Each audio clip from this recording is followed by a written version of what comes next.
ایک بار جو بچھڑ جائے تو نہ آئیں گے لوٹ کر، مٹی کے یہ انسان دسمبر نہیں ہوتے۔ چند روز سوگ اور آنکھوں میں نمی ہوگی، ہم مر بھی جائیں تو کیا کمی ہوگی۔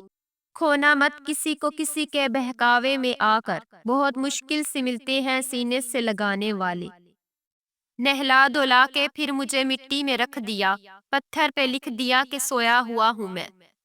مرد اگر اکیلا باہر جاتا ہے تو عورتوں کو گھورتا ہے، لیکن اگر عورتوں کے ساتھ جائے تو مردوں کو گھورتا ہے۔ بڑی عجیب ہے اس نادان دل کی خواہش، عمل دوزخ کے ہیں مگر تلاش جنت کی ہے۔ دل میں خدا کا ہونا لازم ہے، اقبال سجدوں میں پڑے رہنے سے جنت نہیں ملتی۔ یہ کافی نہیں فقط کہ صفائی جبین دے کے، کوئی سجدہ ایسا کر کے گواہی زمین دے۔ کسی کو دیا گیا ایک آنسو، عمر بھر کی عبادتوں پہ پانی پھیر سکتا ہے۔ بہترین بیوی وہ ہے جو تمہاری موجودگی میں عورت اور تمہاری غیر موجودگی میں مرد بن جائے۔ پڑوسی کو ستانے والا دوزخی ہے، اگرچہ تمام رات عبادت کرے اور تمام دن روزے رکھے۔ بری عورت سے اگر شادی ہو جائے تو جیب میں موجود آخری سکہ بھی استعمال کر کے چھوڑتی ہے۔ نکاح سے پہلے لڑکی کو دیکھ لینا سنت ہے، جس نے عورت کو دیکھے بغیر نکاح کیا، اس کا انجام غم اور پریشانی ہے۔ اپنی مرضی سے بھی دو چار قدم چلنے دے زندگی، ہم تیرے کہنے پہ چلے ہیں برسوں۔ سادگی کا فتویٰ تو سب دیتے ہیں، مگر مرتا ہر کوئی بے حیائی پر ہے۔ جب حاصل ہو جائے تو حق برابر، رزق بھی، عشق بھی، نصیب بھی، رقیب بھی۔ ٹوٹی ہوئی چیز ہمیشہ پریشان کرتی ہے، جیسے دل، نیند، بھروسہ اور سب سے زیادہ کسی سے لگی ہوئی امید۔ چائے کے ساتھ بسکٹ نے ایک سبق تو دیا، کسی میں زیادہ ڈوبو گے تو ٹوٹ جاؤ گے۔ وقت وہ ترازو ہے جناب جو برے وقت میں اپنوں کا وزن بتا دیتا ہے۔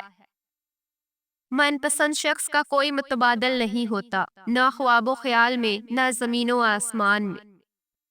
عجیب مٹی سے بنا ہے خمیر میرا، میں کچھ دن آباد رہ کر اجڑ جاتا ہوں۔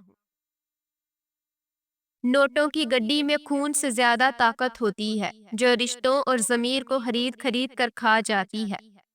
حسن کیا چیز ہے وقت کے سامنے، تو قیامت سہی تا قیامت نہیں۔ اس شہر منافق سے تنگ آ گیا ہوں، میں آؤں کسی گاؤں میں کچا مکان لیتے ہیں۔ تمہاری جو حالت تنہائی میں ہوتی ہے، وہی حالت قبر میں ہوگی۔ اگر آپ نے کسی کے کردار کا اندازہ لگانا ہو تو یہ دیکھو وہ ہنستا کس بات پر ہے۔ مرد جوانی میں اپنے اعمال سے اپنی بیٹی کا نصیب لکھ رہا ہوتا ہے۔ وقت بہت کچھ دے جاتا ہے، اچھی بری بات، بہت بڑے اور گہرے زخم بھی دے جاتا ہے، اسی لیے تو گھڑی میں پھول نہیں بلکہ کانٹے ہوتے ہیں۔ کلاس میں جب اگلے بچے کو مار پڑتی تھی تو ہم سوچتے تھے اب ہماری باری ہے، سمجھ میں نہیں آتا جنازہ دیکھ کر ہم یہ کیوں نہیں سوچتے۔ میں ایسے رشتوں کو نہیں مانتا جو دکھ درد میں سہارا دینے کے لیے تو غائب ہوں، لیکن تانے دینے کے لیے سب آگے نظر آئے۔ لوگ بد دعاؤں سے ڈرتے ہیں پر اپنے اعمال سے نہیں۔ اس خاک کو ہدایت دے مولا، اس خاک میں ملنے سے پہلے۔ میں نے کچھ غریب لوگ ایسے بھی دیکھے ہیں جن کے پاس پیسوں کے سوا کچھ نہیں۔ ایک دھاگے کی لاج رکھنے کو موم کا روم روم جلتا ہے۔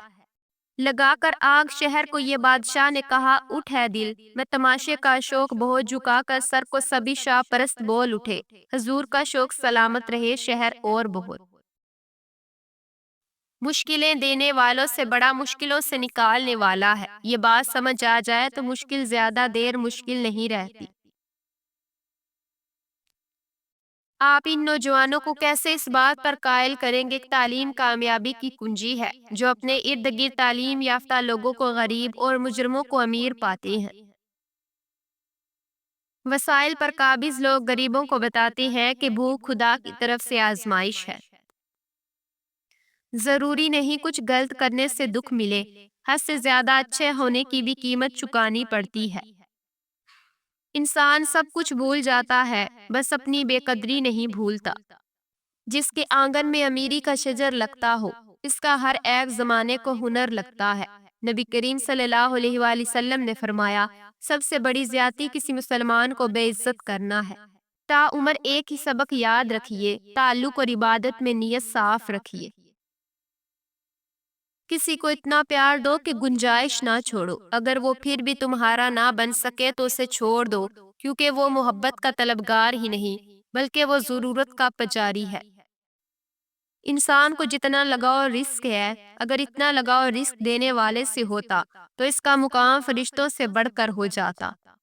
میں ساری زندگی دو بندوں کو تلاش کرنے میں ناکام رہا، ایک وہ جس نے اللہ کے نام پہ دیا اور غریب ہو گیا، اور دوسرا وہ جس نے ظلم کیا اور اللہ کی پکڑ سے بچ گیا ہو۔ دو باتیں عقل کا عیب ہے، کہنے کے وقت چپ رہنا اور چپ رہنے کے وقت بولنا۔ میں نے قبرستان میں ان لوگوں کی قبریں دیکھی ہیں جو اپنے حق کے لیے اس لیے نہیں لڑے کہ کہیں مارے نہ جائیں۔ بغاوت ہمیشہ وہی لوگ کرتے ہیں جن کو حرام و حلال کی تمیز ہو، جن کے ساتھ اٹھتے بیٹھتے ہو ان سے یہ دو راز چھپا کر رکھو، کبھی دھوکہ نہیں کھاؤ گے۔ گھر کے حالات اور اپنی مجبوریاں۔ انسان دھکا دینے والے ہاتھ کو تو شاید بھول ہی جائے، مگر ہاتھ بڑھا کر سہارا دینے اور اٹھا کر کھڑے کرنے والے کو زندگی بھر نہیں بھولتا۔ فرق بہت ہے تیری اور میری تعلیم میں، تو نے استاد سے سیکھا ہے اور میں نے حالات سے۔ تکلیف ہونے پر جو بندہ سب سے پہلے یاد آئے وہ زندگی کا سب سے قیمتی اثاثہ ہوتا ہے۔ غلطیاں بے شک کرے لیکن کسی کے ساتھ غلط نہ کرے۔ کسی کے برا کہہ دینے سے نہ ہم برے ہو جاتے ہیں نہ وہ اچھے۔ اپنی زبان سے ہر شخص اپنا ظرف دکھاتا ہے، دوسرے کا عکس نہیں۔ دنیا والے چہرے اور مال دیکھتے ہیں، عرش والا دل اور اعمال دیکھتا ہے۔ لوگ دنیا کو حقیقت سمجھ بیٹھے، حالانکہ بنانے والا خود کہتا ہے کہ یہ دنیا سوائے دھوکے کے کچھ نہیں۔ توبہ روح کا غسل ہے، جتنی بار کی جائے روح میں نکھار پیدا ہوتا ہے۔